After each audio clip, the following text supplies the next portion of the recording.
abuse from landlords, mould-infested homes and the looming threat of eviction. A new report this morning highlights just how widespread exploitation is in the rental market.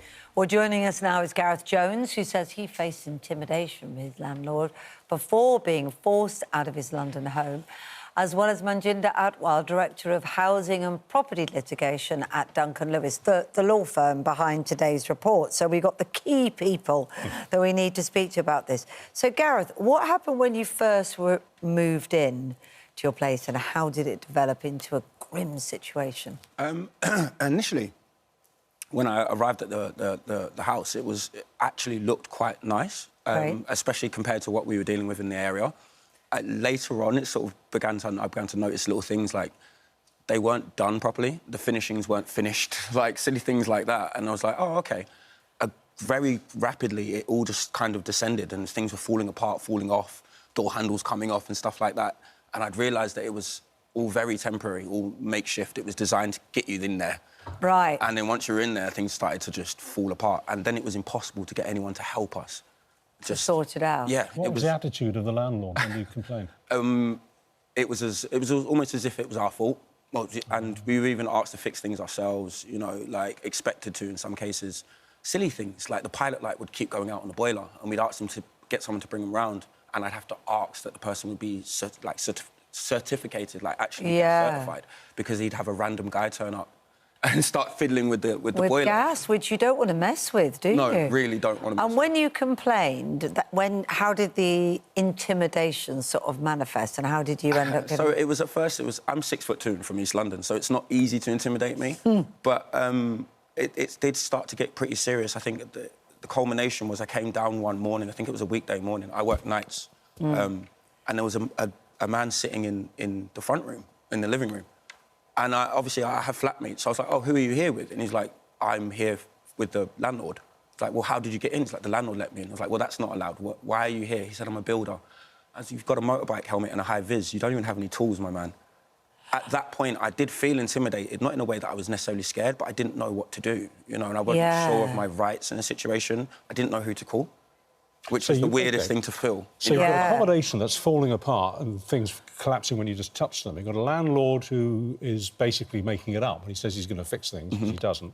Then he starts sending around the heavies. And then you get to the point where you're all out one day and you come back. Oh, yeah. And the locks are changed and all your stuff's on the pavement. Yeah, that was... Your passport, your TV... That was nightmarish. So I was with my kids. I was at my kids' house with their mother. Great lady, she lets me, you know, be with my children at that point. I got a phone call from the council. So the council had been around to visit me at that address to have the conversation about what had happened, and they said, you need to get back to the property now. I was like, well, why? What's wrong? They're like, they're removing your stuff from the property.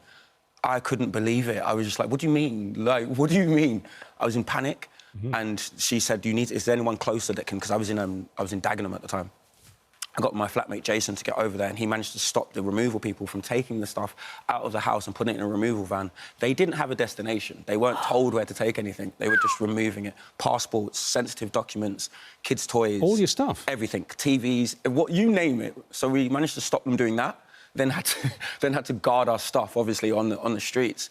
There's kids running over, stealing the kids' toys and stuff, things like that. Of course. Luckily, you know, my neighbourhood was really friendly in Walthamstow. I knew all my neighbours. They were bringing us, like, sandwiches and cups of coffee and things like that throughout the day.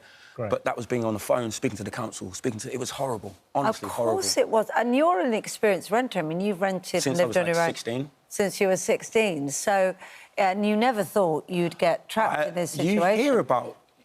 you hear about those kind of landlords a lot. I've been very fortunate.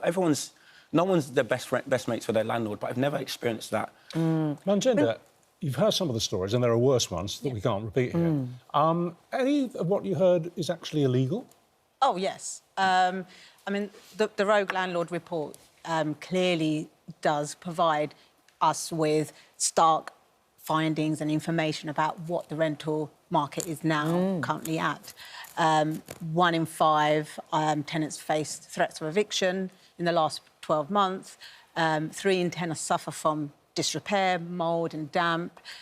What's very shocking and disturbing is 1 in 17 tenants are being asked for sexual favours in place of rent. And is that because they can't afford the rent, or is that because they're being pressurised into that anyway? I mean, either way, it's wrong, but, you know... Yeah, I think what some rogue landlords are doing are exploiting the vulnerable tenants. Right. Understanding they may not be able to afford the rent, so they are taking advantage of these vulnerable tenants. More people are considering renting now because of the state of the housing market. You know, the old aim that you had to somehow come, you know, hell or high water, buy your own house. That is shrinking as a concept in this country. More and more people are renting, and renting for life. How can they guard it? I mean, he's an experienced renter, and he was completely taken in. He thought he had a nice landlord and a nice place, and he didn't. What can people do to protect themselves and remain alert when they first apply to rent somewhere? Okay. I mean, this problem is widespread. It's because the law hasn't kept pace with the realities of the rent system. And I think what tenants need to do is understand their rights and know their rights and use them, and not suffer in silence. Is contact your local authority, contact your local solicitors, CABs, law centres, and there is legal aid available for those tenants that are eligible. No, but that's when things have gone wrong. What I mean is, when you actually rock up to a house or a flat or whatever that you're thinking of renting, what kind of questions should you be asking, and what should you be looking for? Avoid it, yeah. Yeah. Well, you should be, first of all, looking at the contract. Right. Because sometimes there's terms in that contract that might be unfair. And sometimes tenants who are desperate to be housed just sign a contract and then landlords will use that against them. Right. So it's understanding the contract and what you're signing up for, but also looking at the condition of the property. And what sometimes landlords do is just paint over mould and damp. So it's difficult for tenants who've not been renting for many years and not experiencing renting to understand what they need to look out for. Spot the tricks. Yeah. Definitely. So a government spokesman said these findings are extremely concerning from your report, and some of the very serious activity references illegal and should be reported to police. As you say, our Renters' Rights Bill will protect renters by banning Section 21, no-fault evictions, and giving councils stronger powers to crack down on landlords who break the rules, including criminal prosecution.